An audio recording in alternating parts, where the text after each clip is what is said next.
आदाब नाजरीन, इस्तकबाल है आप सबका। मैं हूं कुर्बान अली और हाजिर हूं आज का मुद्दा लेकर। मुल्क की जिन रियासतों में बीजेपी और उसके इत्तेहादियों की हुकूमतें हैं, वहाँ से फ़िरक़ेवाराना तशद्दुद की खबरें अक्सर सुनने को मिलती रहती हैं। हाल ही में पार्लियामेंट में पेश वज़ारत दाखिला की एक रिपोर्ट में वाज़ेह अल्फाज में बताया गया है कि 2016 के मुकाबले 2017 में कई रियासतों में फ़िरक़ेवाराना फसादात में इजाफा हुआ। अकेले यूपी में फ़िरक़ेवाराना तशद्दुद के कुल 195 मामले दर्ज किए गए। अब ऐसे हालात में ये सवाल उठना लाजमी है कि राम राज्य का दावा करने वाली बीजेपी सरकारों में फसादात क्यों बढ़ रहे हैं। क्या बीजेपी इंतहा पसंदी को फ़रोग़ देने वाली पार्टी है? क्योंकि हालात बेहतर के बजाय बदतर हो रहे हैं, चाहे मॉब लिंचिंग का मामला हो, हिंदू मुस्लिम फसादात हों या फिर गौरक्षा के नाम पर तशद्दुद। आज के मुद्दे में हम बात इसी मौजू पर करेंगे। इस पर बात करने के लिए हमारे साथ एक बहुत ही ख़ास पैनल स्टूडियो में मौजूद है। हमारे साथ हैं रिटायर्ड IAS अफसर doctor NC Saxena, human right activist Ravi Nair और रिटायर्ड IPS अफसर उदय सहाय हमारे साथ कुछ ही देर में जुड़ेंगे। हमारे साथ हैं सीनियर सहाफ़ी मासूम मुरादाबादी और अनहद तंजीम के मैनेजिंग ट्रस्टी ओवैस सुल्तान खां। इसके अलावा हमारे साथ फ़ोन लाइन पर होंगे बीजेपी के कौमी तर्जमान गोपाल अग्रवाल। आप सभी मेहमानों का हम इस्तकबाल करते हैं। आज का मुद्दा शुरू करने से पहले आइए देख लेते हैं इस वक्त की हेडलाइंस। मरकजी हुकूमत के खिलाफ अदम एतमाद तजवीज़ लाएगी USR कांग्रेस। आंध्र को खुसूसी रियासत का दर्जा न मिलने से नाराज़गी। नोटिस के लिए चाहिए होगी 54 रुकने पार्लियामेंट की हिमायत। पूरे मामले पर TJP कल लेगी फैसला। शिया पर्सनल लॉ बोर्ड ने वसीम रिजवी की तजवीज़ को किया नामंजूर। अयोध्या में मुतनाज़ा मकाम पर मंदिर बनाने की इजाज़त से किया इनकार। मुस्लिम पर्सनल लॉ बोर्ड के मौक़िफ़ की हिमायत। अब हरियाणा में भी बच्चियों से रेप पर होगी फांसी। असेंबली में पास हुआ 12 साल से कम उम्र की लड़कियों से रेप पर फांसी की सज़ा वाला बिल। मध्य प्रदेश और राजस्थान के बाद कानून बनाने वाली तीसरी रियासत। 2019 में बीजेपी के खिलाफ अपोजिशन के मुत्तहिद होने की तैयारी। अखिलेश ने दिए मायावती के साथ आने के इशारे, तो 28 मार्च को दिल्ली में राहुल गांधी से मिलेंगी ममता बनर्जी।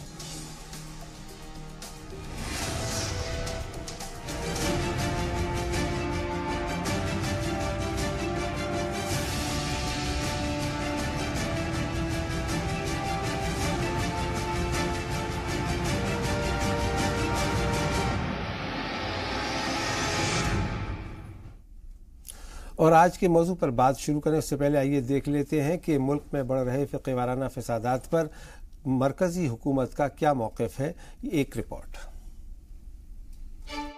बीजेपी के इक़्तिदार वाली रियासतों में 2016 के मुकाबले मजहबी तशद्दुद के वाक़यात 2017 में ज्यादा पेश आए हैं। ये इंकिशाफ हाल ही में होम मिनिस्ट्री की पार्लियामेंट में पेश की गई रिपोर्ट में हुआ है। इस रिपोर्ट में बताया गया है कि यूपी में साल 2017 में फ़िरक़ावाराना तशद्दुद की 195 वारदातें दर्ज की गईं, जबकि इसके पिछले साल यहां 101 ऐसे वाक़यात सामने आए। वहीं राजस्थान में साल 2016 में 63 मामलों के मुकाबले साल 2017 में फ़िरक़ावाराना तशद्दुद और वाक़यात 91 दर्ज किए गए। इसके अलावा बिहार में 2016 में दर्ज 65 के मुकाबले बीते साल 85 मामले और मध्य प्रदेश में दर्ज 2016 में 57 मामलों के मुकाबले पिछले साल 60 मामले दर्ज किए गए। इस रिपोर्ट के सामने आने के बाद बीजेपी और उसके इत्तेहादियों के राम राज्य पर सवाल उठने लगे हैं। हंसराज अहीर कह रहे हैं कि मुख्यमंत्री झूठ बोल रहे हैं, क्योंकि मुख्यमंत्री अभी ही किसी पैनल पे 4 दिन पहले कह रहे थे कि एक भी दंगा नहीं हुआ। और अगर उनके पास इतनी इन्फॉर्मेशन है तो हंसराज अहीर को तुरंत CBI के सामने पेश होकर ये बताना चाहिए कि ये दंगे करवाए किसने।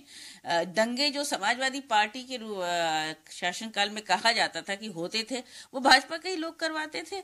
उन पर केसेस भी लगे हैं जो अब वापस लिए जा रहे हैं। तो चाल चरित्र और चेहरा अब कुछ मिल रहा है और जनता के सामने आ भी रहा है कि नफरत की राजनीति कौन करता है। उनको सजा दें। इतना ही नहीं, बल्कि अप्रैल 2017 से 28 फरवरी 2018 तक पुलिस और अदालती हिरासत में होने वाली मौत के मामलों में भी 2016 के मुकाबले इजाफा हुआ है। अदालती हिरासत में 1530 और पुलिस हिरासत में 144 मामले दर्ज किए गए हैं, जबकि फर्जी एनकाउंटर के 19 मामले दर्ज हुए हैं। इसके अलावा यूपी के डीजीपी का दावा है कि गुज़िश्ता एक साल में 1331 एनकाउंटर किए गए, जिसमें 43 लोग मारे गए। हालांकि बीजेपी की तरफ से कहा जा रहा है कि उनकी सरकार नज्म व नस्क को बनाए रखने में कामयाब है और इसके तय सख्त है। देखिए, कहीं इस तरीके के कोई दंगे नहीं हुए। एक साल जो कुछ छोटी मोटी घटनाएं होती हैं, जो आईपीसी का सेक्शन है वो उसको दंगों के रूप में उसको मान लेता है, तो उस आधार पर उन्होंने दिया है। यद्यप आप उत्तर प्रदेश के भीतर रहते हैं, कासगंज की घटना को एक अलग प्रकार की घटना थी, उसको यदि छोड़ दिया जाए तो प्रदेश में इस तरीके का कहीं पर भी तनाव नहीं रहा है। उत्तर प्रदेश अत्यंत शांतिपूर्ण ढंग से अच्छी व्यवस्था के भीतर चल रहा है, कानून व्यवस्था भी चुस्त दुरुस्त हुई है और प्रदेश के भीतर आम जन की हिफाजत करने में यह सरकार समर्थ हुई है। बीजेपी की ये दलील कि अपोजिशन हालात खराब करता है, इस बात की तरफ इशारा करती है कि शायद नज्म नस्क को बनाए रखना, सरकारों इख्तिदार की जिम्मेदारी संभालना उनके बस से बाहर हो रहा है। बीजेपी हमेशा से ये कहती रही है कि वो फसादात से पाक हुकूमत देगी, लेकिन हमेशा तशद्दुद की चिंगारियां और दंगों के दाग उसके दामन पर लगते रहे हैं और अब वजारत दाखिला की रिपोर्ट भी सवाल खड़े कर रही है। ब्यूरो रिपोर्ट, जी सलाम।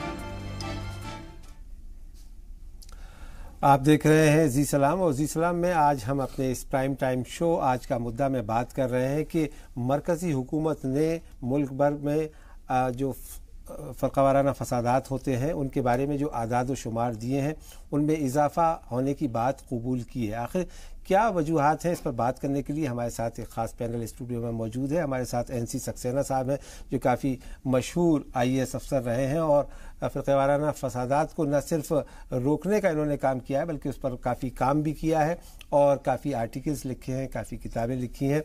हम उनसे बात करेंगे। हमारे साथ सीनियर सहाफ़ी मासूम मुरादाबादी साहब और अनहद तंजीम के उवैस सुल्तान खां हैं। उवैस, आपकी जो तंजीम है अनहद, वो फ़िरक़ेवाराना फसादात के सिलसिले में काफ़ी काम करती रही है, गुजरात के वाक़यात से लेकर के अब तक। ये जो सूरत हाल है जिसके बारे में मरकज़ी हुकूमत जो बात कह रही है, रियासती हुकूमतें उसको नहीं मानती। अभी आपने सुना कि यूपी काबीना के वज़ीर सूर्य प्रताप शाही साहब उससे इनकार कर रहे थे। इससे पहले जनाब योगी आदित्यनाथ साहब खुद इस बात को मुस्तरद कर चुके हैं कि फसाद हुआ ही नहीं कासगंज के अलावा। आप क्या कहेंगे?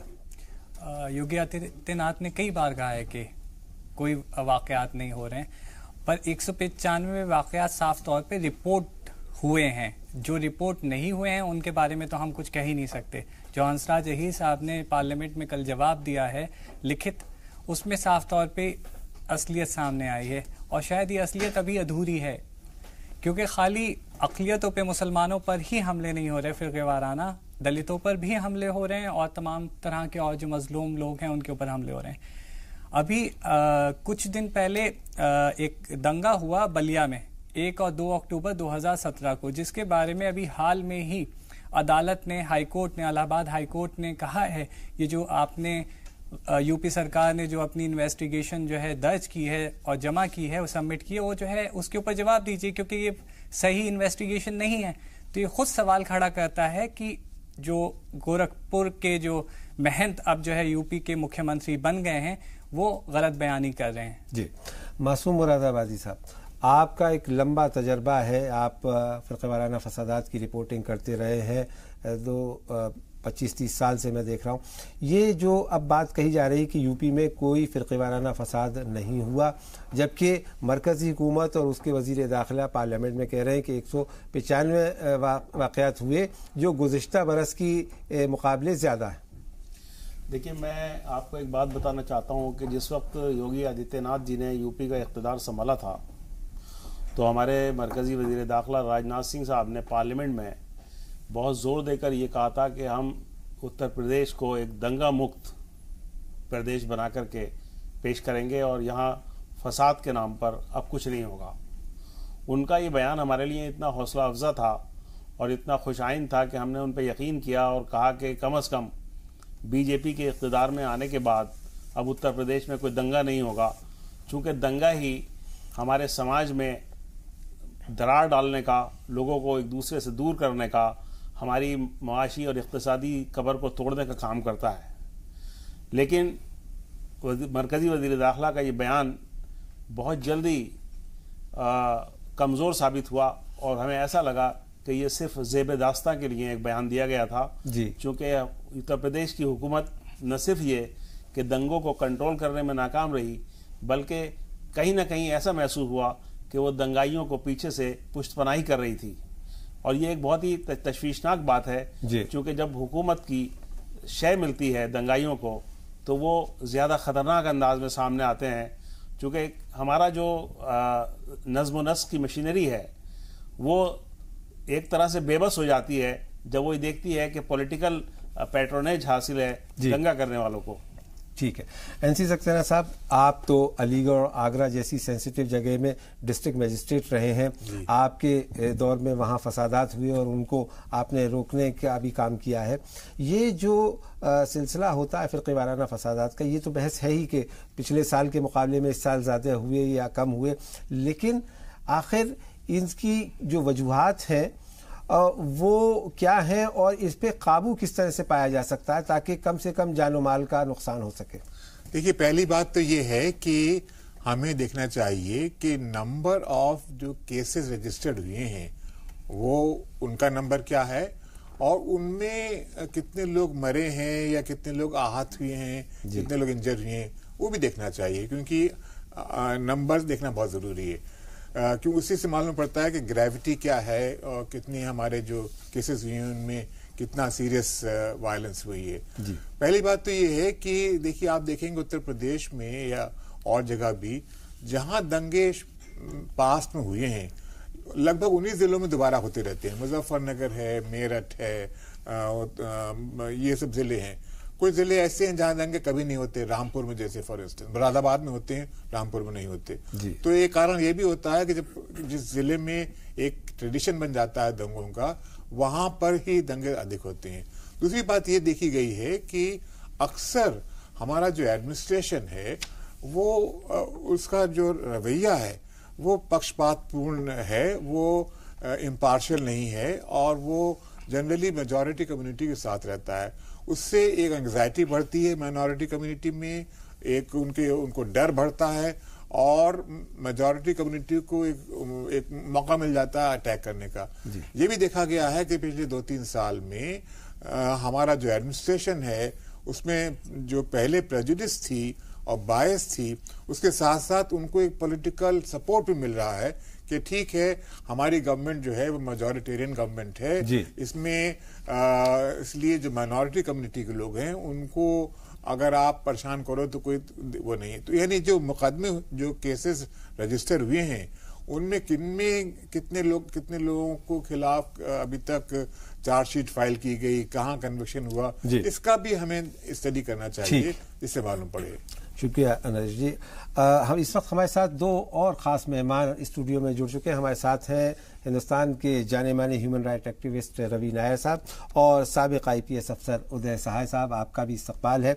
रवि नायर साहब, अभी बात हम लोग कर रहे थे कि यूपी के बारे में और मुल्क भर के बारे में फ़िरक़ा वाराना फसादात के आदाद व शुमार आए हैं और जो कस्टोडियल डेथ होती हैं और या जो एनकाउंटर हुए हैं उनके बारे में जो वज़ीर दाखिला बराए ख़ारजी उमूर हैं वज़ीर ममलिकत हंसराज अहीर साहब, उन्होंने पार्लियामेंट में ये कोई एक बयान नहीं दिया बल्कि एक लिखित जवाब दिया है और उसमें कहा गया है कि पिछले 10 महीनों में NHRC के मुताबिक 1680 वाक़यात हुए हैं कस्टोडियल डेथ के।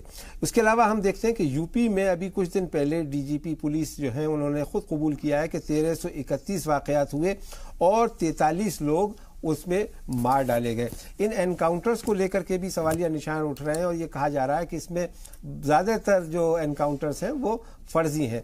आप क्या कहेंगे?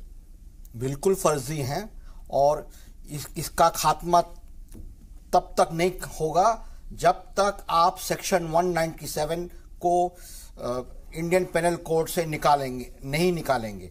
ये पहला धर्मवीरा पुलिस कमीशन ने कहा कि ये बहुत अहम सवाल है और उन्होंने रेकमेंड किया कि जमहूरी किसी देश में 197 का कोई स्थान नहीं होना चाहिए, लेकिन उस रिपोर्ट को दबाया गया और इस खास जो रिकमेंडेशन था इसका कभी खुलासा आगे कभी नहीं हुई, ना सुप्रीम कोर्ट में प्रकाश सिंह के केस में या और अन्य किसी केस में।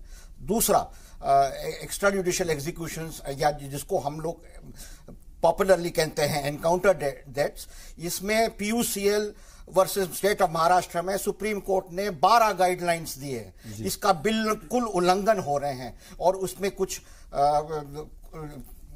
कोई भी पार्टी या नौकरशाही इस पे रोशनी नहीं डालने के लिए तैयार है।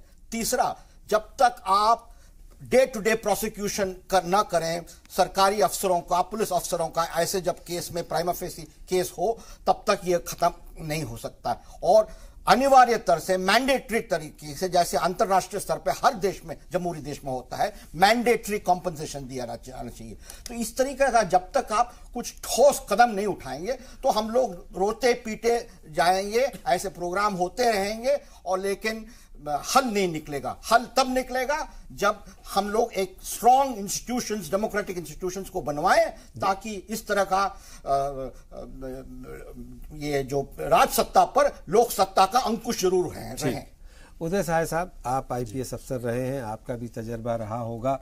ये जो बात आ रही है कि यूपी में इस वक्त फर्जी एनकाउंटर्स की एक लहर सी चल रही है, खुद DGP पुलिस ने ये कबूल किया है कि 1331 वाकयात हुए हैं एनकाउंटर्स के और उसमें से 43 से ज़्यादा लोग मारे गए हैं। इसको लेकर के जो तमाम ह्यूमन राइट्स ऑर्गेनाइजेशंस हैं वो इस मामले को उठा रहे हैं। एक ज़माना था जब 80 की दहाई में VP सिंह यूपी के चीफ मिनिस्टर होते थे और उस वक्त भी बड़े पैमाने पर फर्जी एनकाउंटर हुए थे और वो मामले अदालतों में गए थे। क्या कहेंगे आप कि आखिर क्या वजह है, क्या क्राइम और क्रिमिनल को ख़त्म करने का यही एक वाहिद तरीका हो सकता है? देखिए, ये जो फर्जी इनकाउंटर या पुलिस इनकाउंटर का इशू बहुत तेजी से इधर हाल फिलहाल में इमर्ज होके आया है यूपी में एज अ पैटर्न जी। इसमें मेरे ख्याल से डिस्टर्बिंग चीज़ ये है कि जो सिग्नल्स हैं वो बड़े ख़तरनाक किस्म के हैं। एक तो ज़मीन पर क्या हो रहा है वो एक पक्ष है, लेकिन लीडरशिप क्या सिग्नल दे रही है वो भी उतना ही इम्पोर्टेंट है। आपको याद होगा कि राजीव गांधी का एक बयान पूरे कंट्री में कई दंगे करा गया था। आपको याद होगा कि इस तरह के एक छोटा सा बयान वेस्ट बंगाल में किस तरह का राइड कराया था, असम में किस तरह का राइड कराया था। तो बार बार आप कह रहे हैं कि हम गुंडों से और एंटी नेशनल एलिमेंट से सख्ती से पेश आएंगे। आपको आने का अधिकार है एज अ प्रशासन वो, लेकिन साथ के साथ कभी उस बयान के में ये सप्लीमेंट्री बयान नहीं आया कि हम शरीफों के साथ हैं, हम बेगुनाहों के साथ हैं, हम बेसहारों के साथ हैं। आप जब भी सिग्नल दे रहे हैं तो ये दोनों सिग्नल देने की ज़रूरत है। और कहीं ना कहीं अगर एक तरफा सिग्नल आप देते हैं तो जो यूनिफॉर्म में पुलिस फोर्स होता है उसको एक लाइसेंस भी देता है कहीं ना कहीं जातियां करने का, और ज़मीन पे वो जातियां दिखती हैं। तो मेरे ख्याल से पहला कोर्स करेक्शन बहुत ज़रूरी है यूपी प्रशासन के लिए कि चीफ मिनिस्टर या DG इस तरह का बयान देने से के पहले उसका जो सप्लीमेंट्री पक्ष है उस पर जरूर सोचें कि एक आम आदमी, एक असहाय आदमी, मैं छोटा सा एग्जाम्पल देके अपनी बात खत्म करता हूँ। मैं ग्रेटर नोएडा में रहता हूँ और एक हाल में जो फिजिकल ट्रेनिंग इंस्ट्रक्टर था, अपना जिम चलाता था ईमानदारी से, उसका कोई उसके पास क्रिमिनल रिकॉर्ड नहीं था, अचानक उसकी मौत हो जाती है। और मौत जिस हालात में होती है वो आपके सामने है।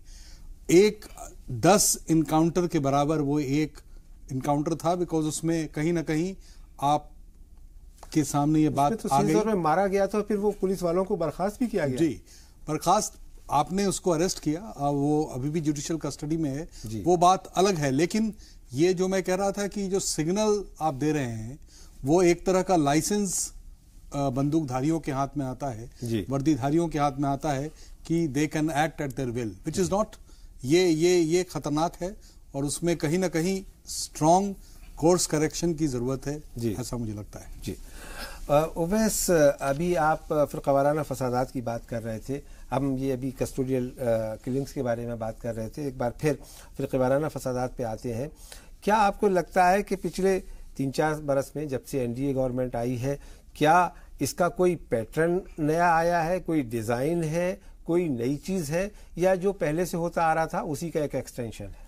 कई नई चीजें शुरू हुई हैं। उसमें सबसे बड़ी चीज तो ये हुई है कि जो हादसात हैं वो बड़े नहीं हो रहे हैं, जो फसादात हैं वो बड़े नहीं हो रहे हैं, पर जो छोटे छोटे हादसात हो रहे हैं, जो क्रिमिनल वायलेंस हो रहे हैं, उसके असरात बड़े हो रहे हैं इस बार जी। लोग अपने नाम बदल बदल के अब जो है, जैसे पार्टीशन के वक्त जो है ट्रेनों में सफर किया करते थे, उस तरह से ये चीजें अब आम होती जा रही हैं।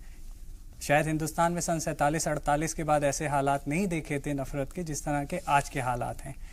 तो पैटर्न काफी चेंज आया है, और पैटर्न में ये साफ तौर पे इशारा दे दिया गया 2014 में। फिर जब योगी आदित्यनाथ को जब मुख्यमंत्री बनाया गया तो साफ तौर पे इशारा था, क्योंकि 2014 में तो साफ चेहरा था कि नरेंद्र मोदी जो 2002 के एक खास जो है पहचान के साथ आ रहे हैं, गोधरा की और गुजरात की, उन्हें प्रधानमंत्री के कैंडिडेट के तौर पर उतारा गया था।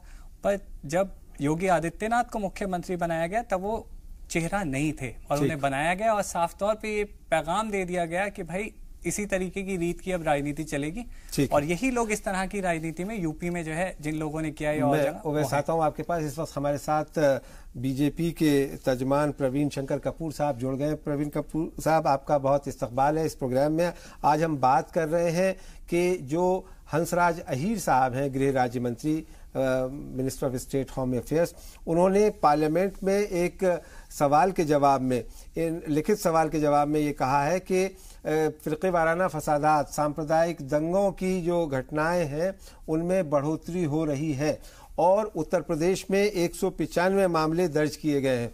अभी इस प्रोग्राम में आप ही के एक लीडर हैं सूर्य प्रताप शाही साहब, उन्होंने हंसराज अहीर साहब का खंडन किया और कहा कि साहब उनकी जानकारी सही नहीं है, हमारे यहाँ उत्तर प्रदेश में कासगंज को छोड़ करके कोई सांप्रदायिक दंगा नहीं हुआ। तो क्या ये एक तरह से सच्चाई से मुंह मोड़ने वाली बात है, या ये कि इस तरफ आप लोग ध्यान ही नहीं देना चाहते हैं? कपूर साहब नमस्कार। मैं आप मंत्री महोदय ने जो सदन में कहा है उसको डिनाई करना उचित नहीं समझता, क्योंकि लोकसभा के पटल पर अगर कोई भी बात कही गई है तो बहुत सरकार ने सोच समझ के कही होगी। मगर मैं एक बात जरूर कहूंगा, मेरे से पूर्व अभी एक वक्ता बोल रहे थे जिनकी मैंने बात बीच में से सुनी, मैं पैचअप तब हुआ, मगर उनकी बात से ही मैं बात उठाते हुए आपके सामने एक बात रखूंगा, और सूर्य प्रताप शाही जी की बात को भी मैं इसमें लूंगा। देखिए, उत्तर प्रदेश में कॉम्युनल राइट, जिस मायने में हम कॉम्युनल राइट इस टर्म को आज तक देखते रहे हैं, कॉम्युनल राइट सही में नहीं हुए हैं एक आध इंसिडेंट को छोड़ करके। देखिए, आपको ये समझना होगा कि एक तो बीजेपी का शासन आने के बाद कोई भी किसी भी प्रकार का इंसिडेंट दाबने की चेष्टा नहीं की जाती, सबको रिकॉर्ड किया जाता है।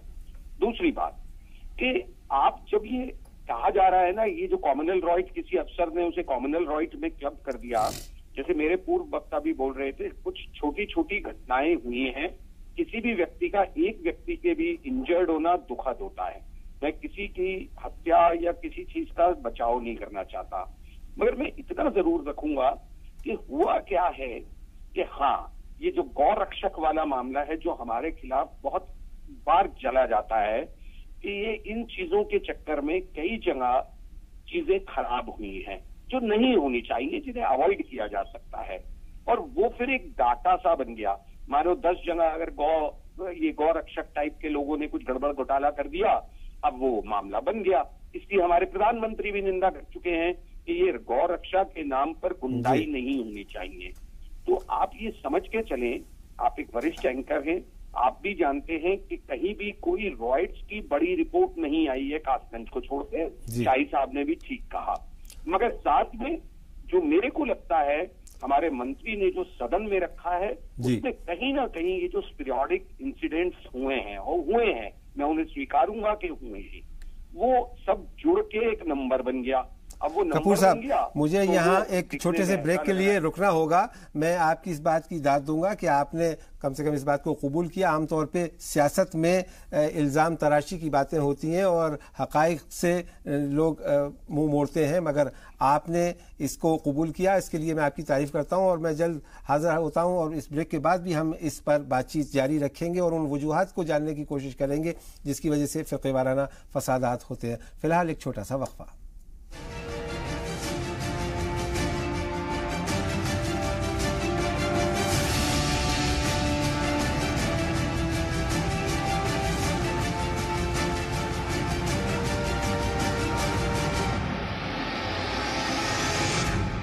एक बार फिर खैर मकदम है आपका। आप देख रहे हैं जी सलाम और हम आज अपने प्राइम टाइम शो में बात कर रहे हैं मुल्क में बढ़ते फसादात पर। रवि नायर साहब, अभी ब्रेक पे जाने से पहले बीजेपी के तर्जुमान प्रवीण शंकर कपूर साहब बहुत ही दबी अल्फाज में कबूल तो कर रहे थे कि फ़िरक़े वाराना फसादात के वाक़यात हो रहे हैं, लेकिन वो कह रहे थे कि इतने बड़े नहीं हैं और इतने छोटे हैं कि उनको फसादात नहीं कहना चाहिए। यूपी के वज़ीर सूर्य प्रताप शाही साहब अभी थोड़ी देर पहले हमारे इसी शो में कह चुके हैं कि कासगंज के अलावा कोई बड़ा फ़िरक़े वाराना फसाद यूपी में नहीं हुआ गुज़िश्ता एक बरस में। आप क्या कहेंगे, क्योंकि आदाद व शुमार ये बता रहे हैं कि 195 वाक़यात हुए हैं और ये वो वाक़यात हैं जो दर्ज किए गए हैं। 2002 के गुजरात के दंगों जैसे बड़ा दंगा नहीं हो सकता है, क्योंकि अंतर्राष्ट्रीय स्तर पे भारत पे निगरानी है। 3 दिन पहले United Nations high commissioner for human rights ने भारत के बारे में बहुत लंबा चौड़ा कहा कि कम्युनल सिचुएशन पे वो बहुत चिंतित है। दुनिया के US committee on religious freedom ने कांग्रेस के रिपोर्ट में भी यही कहा और यूरोपियन यूनियन के पार्लियामेंट में भी इसी के बारे में बातचीत हुई है। तो अब ये छुपा नहीं जा सकता, लेकिन ये लोग चुप्पी नहीं बैठे हैं। छोटे छोटे दंगों करवा के, लोगों को मार के, पहलू खान का हत्या करते, जुनैद का हत्या करके लोग डर फैलाना चाहते हैं। अगर ये लोग सीरियस हैं दंगों को के खात्मा के लिए तो तुरंत कम्युनल वायलेंस बिल लाइए, पार्लियामेंट में आपका मेजॉरिटी है, उसको पारित करिए, दोषियों को के ऊपर सजा करिए। आप डीजीपी बनाते हैं बिहार में जो भागलपुर के दंगे में कमीशन ऑफ इंक्वायरी में इंडाइक्ट हुए हैं, तो क्या सिग्नल आप भेजते हैं? दंगे करो, आपको हम डीजीपी बनाएंगे। तो इस तरीके से नहीं चलेगा। पहला आपका अगर सिंसियर हो तो कम्युनल वायलेंस बिल तुरंत पास करवाइए। जी उदय सहाय साहब, आप क्या कहेंगे कि क्या पॉलिटिकल विल की कहीं कमी है, इस वजह से ये वाक़यात हो रहे हैं, या जानबूझकर के एक विचारधारा को श्रेय दिया जा रहा है ताकि इस तरह का माहौल बने, दहशत का माहौल बने और उसका कहीं ना कहीं फ़ायदा सियासत में हो? मैं समझता हूं कि ये दोनों चीज़ें साथ चलती हैं जी। कटिंग एज लेवल पे वो फोर्स बड़ा एक इशारों पे, सिग्नल्स पे को देखता है, तो जिधर की हवा बही उधर बह जाइए वाले बिना किसी इंस्ट्रक्शन के भी वो मूड में होता है। और यही कारण है कि अगर एक माहौल बना हुआ है कि मेजॉरिटी के साथ देना है, तो उसके जहन में भी वो बात होती है। पहली तो ये जो चीज़ें बहुत खुल के नहीं होती, लेकिन कटिंग एज पे आप इसको महसूस कर सकते हैं। लेकिन मेरी चिंता हमेशा रही है कि इस तरह के, जिसको हम सर्किल ऑफ वायलेंस कहते हैं, एन सक्सेना साहब ने बहुत सही बात उठाई कि पहले कुछ जिले थे उत्तर प्रदेश में जिसके बारे में एक प्रेडिक्टेबिलिटी थी, और उस प्रेडिक्टेबिलिटी के बेसिस पे आप कहते थे कि यहाँ पर डिप्लॉयमेंट होता था, फोर्स का स्ट्रेंथनिंग होता था, यूज़ ऑफ फोर्स में भी वो चीज़ें एक तत्परता दिखती थी, ऑफिसर्स का की पोस्टिंग उस तरह होती थी।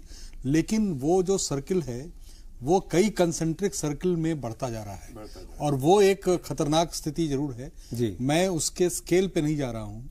बहुत सही बात आपने हमारे को पैनलिस्ट ने उठाई कि एक डर का माहौल फैलाने के लिए एक छोटी घटना भी बहुत भय पैदा कर सकती है।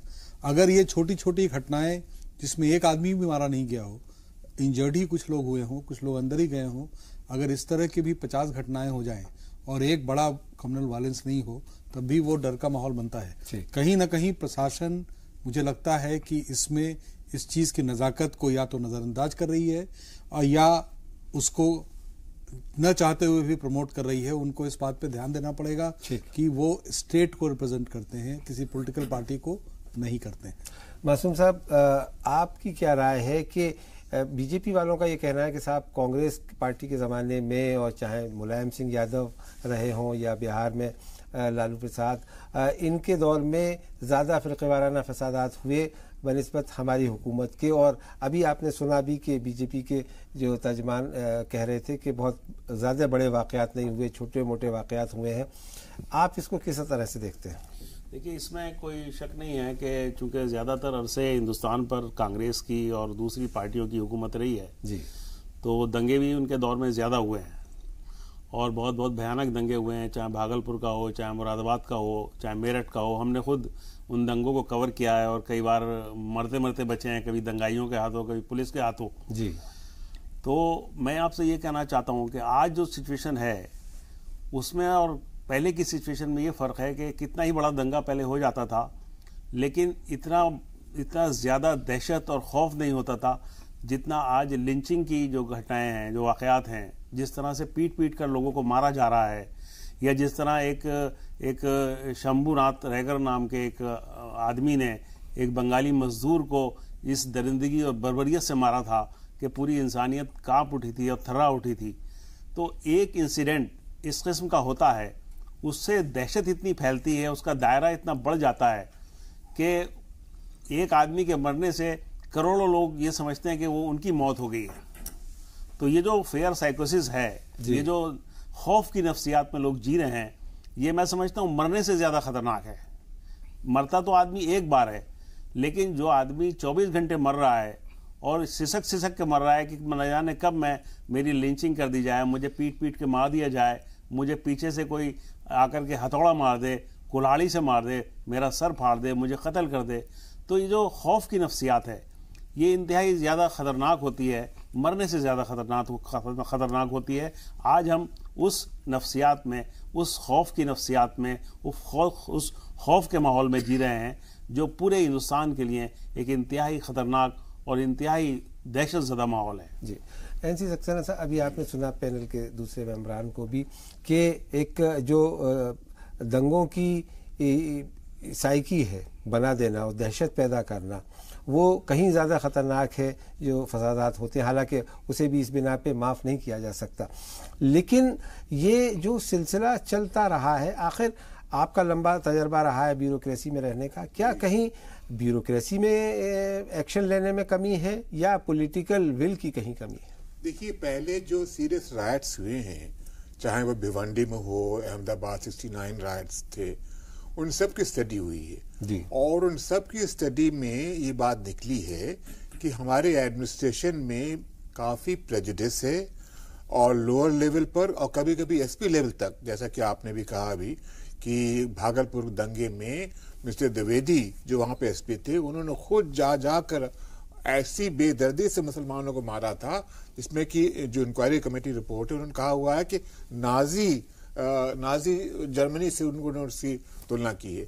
तो ये बात सही है कि हमारे एडमिनिस्ट्रेशन में प्रेजुडिस है और वो बायस है। चाहे वो आप हाशिमपुरा रिपोर्ट देख लीजिए, उसमें भी बात निकली थी, पीएससी वाले मुसलमानों को ले गया, ठक ठक ठक करके गोली सबको मार दी। लेकिन साथ साथ जब उनको पॉलिटिकल पेट्रनेज मिल जाता है, जब इसीलिए 27 बरस मुकदमा चलने के बाद वो बेगुनाह साबित हुई। दूसरी बात ये आजकल हालत ये हो गई है कि सबको ऊपर से ये इंप्रेशन आ गया है कि साहब ये मेजॉरिटेरियन गवर्नमेंट है।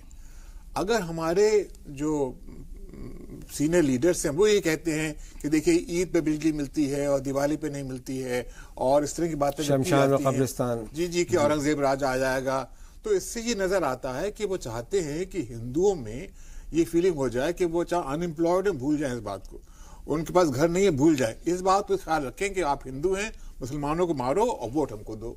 तो ये एक वोट की जो राजनीति है, इससे भी बड़ा भारी एक असर पड़ा है, जिससे कि मुझे बहुत डर लगता है कि कहीं कहीं और सीरियस दंगे ना हो जाएं। तो इसलिए दंगों की जो सीरियसनेस है वो हमें इस बात से जज नहीं करना चाहिए सिर्फ कितने लोग मरे, साथ साथ ये भी देखना चाहिए कि क्या हमारे कम्युनिटीज में ये फीलिंग है कि हाँ वो उनको पूरे राइट्स हैं, गवर्नमेंट में पूरा उनका फेथ है और उनके साथ कोई ऐसी इंजस्टिस नहीं होगी जो कि आजकल हो रही है। जी, यहाँ रुकना होगा हमें एक और छोटे से ब्रेक के लिए। जल्द हाजिर होते हैं, आप कहीं मत जाइएगा। जी सलाम पर हमारी आज की ये बहस जारी है फ़िक़्ह वाराना फसादात पर।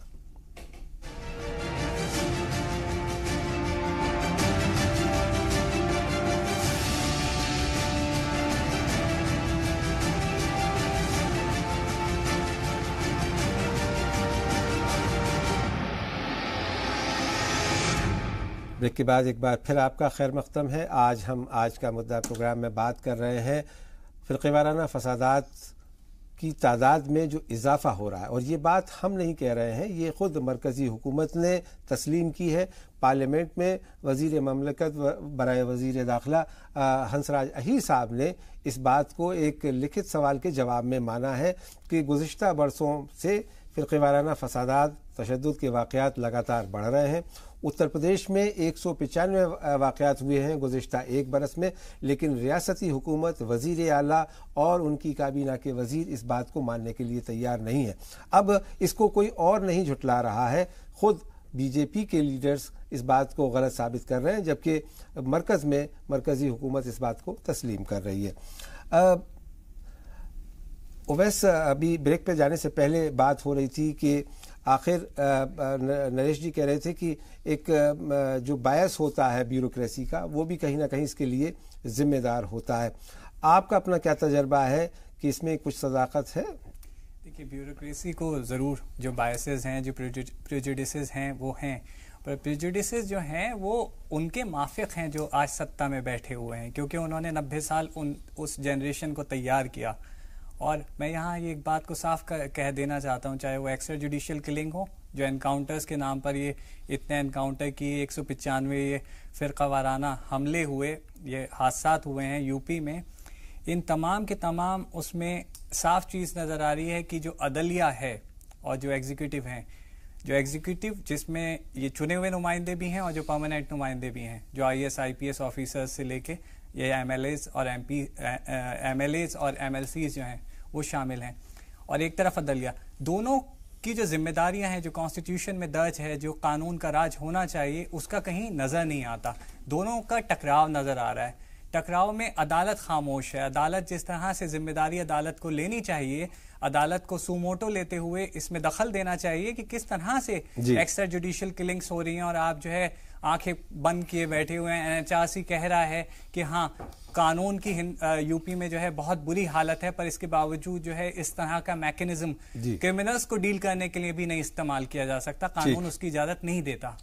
रवि नायर साहब, आप ह्यूमन राइट्स ऑर्गेनाइजेशन से जुड़े हुए एक लंबे अरसे से, यहाँ एमनेस्टी से लेकर के आपने कई तंजीमों में काम किया है।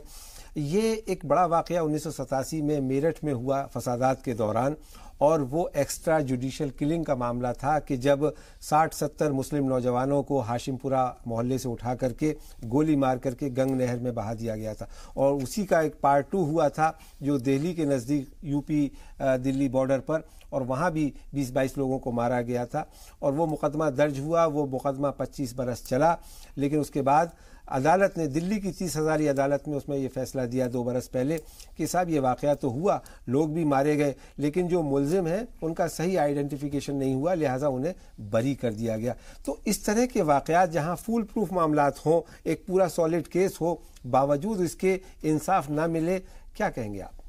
इसमें षड्यंत्र है जी, और षड्यंत्र है जिसमें स्टेट अपैरेटस के सारे जो अंग हैं शामिल हैं। 40 साल के बाद अगर आप किसी को आइडेंटिफाई करने के लिए कहो कि ये तो किसका मेमोरी, क्या याददाश्त होगी? ऐसे केसों में डे टू डे ट्रायल्स होने चाहिए, जहां हर दुनिया में हर जगह ऐसे डे टू डे ट्रायल्स होते हैं। रॉडनी किंग को लॉस एंजलिस में पुलिस मारती है, कैलिफोर्निया पुलिस, तो अगर वहां पे पुलिस का कल्यूजन रहता है तो फेडरल पुलिस उसको आके पकड़ के प्रोसिक्यूट करके सारे लोग 7-8 साल के लिए जेल में बैठे रहते हैं।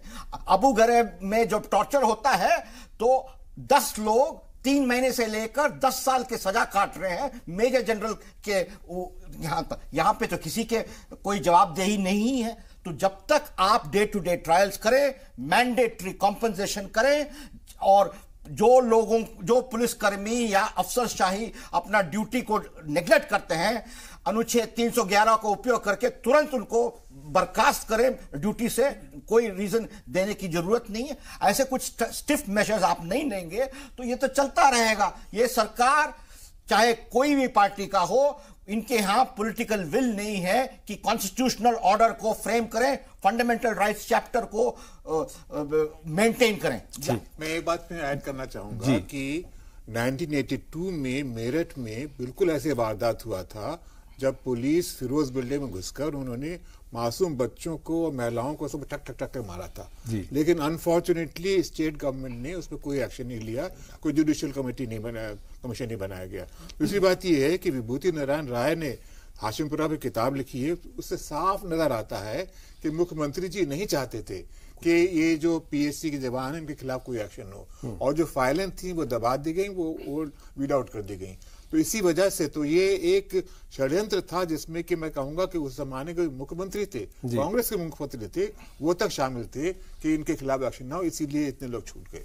मुझे साहब, अभी आपने सुना एनसी सक्सेना साहब को, जो कि इंडियन एडमिनिस्ट्रेटिव सर्विस में रहे हैं, बहुत ही सीनियर अफसर रहे हैं, और रवि नायर साहब को। ये जो बात आती है खास करके पुलिस अफसरान और ख़ास करके आईपीएस अफसरान पे, उनसे तो कम से कम ये उम्मीद की जाती है कि वो हक और इंसाफ की बात करें। नीचे के पुलिस कांस्टेबल या एसआई रैंक के लोग जो होते हैं वो कम पढ़े लिखे होते हैं, उनके बायसेस भी होते हैं, लेकिन जब जिम्मेदार पुलिस अफसर इस तरह की वारदातों को अंजाम दें और वाइट वॉश करें, उसका क्या हल हो? देखिए, इंडियन पुलिस सर्विस की ट्रेनिंग कुछ ऐसी होती है कि अधिकतर ऑफिसर में एक निष्पक्ष रहने का जज्बा होता है। जी, मैंने कहा अधिकतर, मैं सबकी बात नहीं कर रहा हूं, और वो फील्ड में भी दिखता है। लेकिन फेलियर मैं देखता हूं कि वो अपने इन बातों को स्ट्रॉन्ग सिग्नल से नीचे नहीं उतार पाते, और नीचे नहीं उतार पाने का क्या डायनेमिक्स है उस पर बहस अलग से हो सकती है। लेकिन आप डीएसपी लेवल पे, स्टेट लेवल पुलिस ऑफिसर्स जो हैं या फिर इंस्पेक्टर्स हैं, और ये उनकी लीडरशिप की बड़ी फेलियर मैं मानता हूं। इस तरह के माहौल में दूसरा, पुलिस ऑफिसर्स में इन जनरल आप देखेंगे जो राजा उसी का पूत के टेम्परामेंट से वो उधरते हैं। तो जो रिच है, जो पावरफुल है, उसके तरफ एक नेचुरल झुकाव सत्ता के लोगों को होता है, और पुलिस उससे अलग नहीं है। पुलिस में वो चीज और मुखर होके और बहुत साफ तौर पे वो दिखता है। तो यही कारण है कि चाहे वो पॉलिटिकल पार्टी ए आए और बी आए और सी आए, मैं ये नहीं मानता कि ये आप मुलायम सिंह जी के रिजीम में आप देखें पुलिस अफसरों का रवैया क्या बहुत सुधर गया था। आप प्रेजेंट सीएम के रिजीम में देखें तो ये कहीं ना कहीं उनके राजा के साथ होने की प्रवृत्ति से निकलता है, और ये उनका बहुत बड़ा प्रॉब्लम है जिस पर कहीं ना कहीं उनको इंटरनली मंथन करने की जरूरत है। लेकिन वो फुर्सत है किसको? जी, मासूम भाई, आपको क्या लगता है कि क्या मैकेनिज्म अख्तियार किया जाना चाहिए? आपने बात की कि एक फियर साइकोसिस बनाई जाती है, उससे लड़ना बड़ा मुश्किल होता है, उसके नताइज हम देख रहे हैं कि फ़िरक़े वाराना फसादात में लगातार इजाफा हो रहा है। आखिर इस मसले का हल क्या है? देखिए, इस सिस्टम के अंदर जब तक किसी को सजा नहीं मिलती है अपने किए की, उस वक्त तक किसी मसले का कोई हल नहीं निकल सकता है। मैं आपको बताना चाहता हूं कि श्री कृष्णा कमीशन की जो रिपोर्ट थी, जो बम्बई में 92-93 के जो फसादात थे, मैं समझता हूं कि अब तक हिंदुस्तान में, आज़ाद हिंदुस्तान में जितने भी फसादात हुए हैं, उसमें सबसे ज़बरदस्त रिपोर्ट श्री कृष्णा कमीशन की थी। लेकिन जब वो रिपोर्ट आई तो जो उस वक्त की स्टेट गवर्नमेंट थी उसने उसे रद्दी की टोकरी में डाल दिया। अगर किसी एक फसाद की रिपोर्ट सामने रख करके जो उसके एक्यूज हैं, जो क्रिमिनल्स हैं, जिन्होंने फसाद को भड़काया है या लोगों को मारने का काम किया है, उनको सजाएं मिलती हैं, और ऐसी इबरतनाक सजाएं मिलती हैं खुद उन पुलिस अफसर्स को भी, ऑफिसर्स को भी, जो दंगों को भड़काते हैं या फसादात में रोल प्ले करते हैं, उनको नौकरियों से निकाला जाता है या उनको अदालत के कटहरे में खड़ा किया जाता है। तो मैं समझता हूं कि बहुत कुछ हल निकल सकता है। लेकिन हमारी बदकिस्मती ये है कि इस मुल्क में फ़िरका वाराना फसादात एक पॉलिटिकल स्टूल के तौर पर, एक एलिमेंट के तौर पर इस्तेमाल किए जाते हैं, और एक फ़िरका है जो इस मुल्क का एक कमज़ोर फ़िरका है, उसके खून की होली खेल करके ये साबित किया जाता है कि देखिए हमने इनको मारा है, लिहाजा आप हमें वोट दीजिए। ये इस मुल्क की सबसे बड़ी बदकिस्मती है। एनसी सक्सेना साहब, हम बिल्कुल आखिरी मरहले में है इस मुबाहिसे के, आपका फाइनल कमेंट कि फ़िरक़े वाराना फसादात को किस तरह से ख़त्म किया जाए, इस पर किस तरह से रोक लगाई जाए? देखिए, पहली बात तो ये है कि मैं समझता हूँ जितने भी हमारे पुलिस की ट्रेनिंग स्कूल्स हैं, चाहे मुरादाबाद में हो चाहे हैदराबाद में हो, उन सभी जगहों पर हमें इन जितने भी राइट्स हुए हैं उनकी केस स्टडीज बनाकर उनकी ट्रेनिंग होना चाहिए, जिससे उनको पता चले कि भाई देखिए आप एकदम निष्पक्ष रहें। आप जो है एकदम, मैं जब कलेक्टर था मैं कहता था कि हमारा काम बिजली की तरह है, हम किसी कास्ट को रिलीजन नहीं करते, लेकिन हमको सही से इस्तेमाल होगा तो हम लोगों को फायदा करेंगे, नहीं तो बिजली की तरह करंट हम इतने स्ट्रांग होना चाहिए। तो कहने का तात्पर्य ये है कि ट्रेनिंग के साथ साथ अनफॉर्चुनेटली इस समय, जैसा कि साहिब साहब ने भी कहा, कि ये ब्यूरोक्रेसी है, चाहे पुलिस हो चाहे आईएएस ऑफिसर्स हो, उनको ये फीलिंग दे दी गई है कि आपको मेजॉरिटी कम्युनिटी के साथ रहना है। तो ये भी बड़ी गलत बात है। साथ ही साथ मैं ये भी कहूँगा कि हमें सिविल सोसाइटी को कोशिश करना चाहिए कि दोनों कम्युनिटीज़ को जहाँ जहाँ पर टेंशन है वहाँ पर जब लोग आपस में साथ साथ रहें, उनमें एक अच्छी फीलिंग पैदा हो, जिससे कि बिटरनेस जो है, जो प्रेजुडिस है, उसमें कमी आ सके। चलिए, बहुत बहुत शुक्रिया है डॉक्टर एनसी सक्सेना साहब, रवि नायर साहब, उदय साहे साहब, मासूम मुरादाबादी साहब और ओवैस सुल्तान खान साहब इस मुबाहिसे में हिस्सा लेने के लिए। तो उम्मीद की जानी चाहिए कि मरकज़ी हुकूमत की तरफ से जो आदाद व शुमार फ़िरक़े वाराना फसादात के दिए गए हैं इस बरस, वो आइंदा बरस ना हो और हमें शायद इस तरह का मुबाहिसा करने की दोबारा ज़रूरत ना पड़े। और उसके लिए ज़रूरत होगी एक मजबूत पॉलिटिकल विल की, कि उसी की बिना पर फ़िरक़े वाराना तशद्दुद और फसादात को रोका जा सकता है। आज के मुद्दे में मेरे साथ इतना ही, इजाज़त दीजिए, आदाब।